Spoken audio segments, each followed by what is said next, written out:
Maxim 16. Unless an orator's defects are mentioned by someone, his good points will not be praised.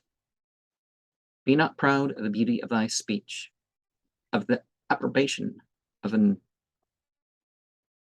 ignoramus, and of thy own opinion, because it's not about you, it's not about them, but you do listen to input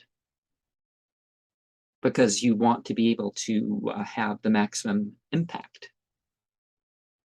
But often the naysayers will outspeak the other one, so that's not it too. And if you know you're in the right, you're in the right. But people say, "Hey, here's this reason," and it's like, well, okay, maybe then you'd have to change your mind. But it's a difficult balance of something to consider.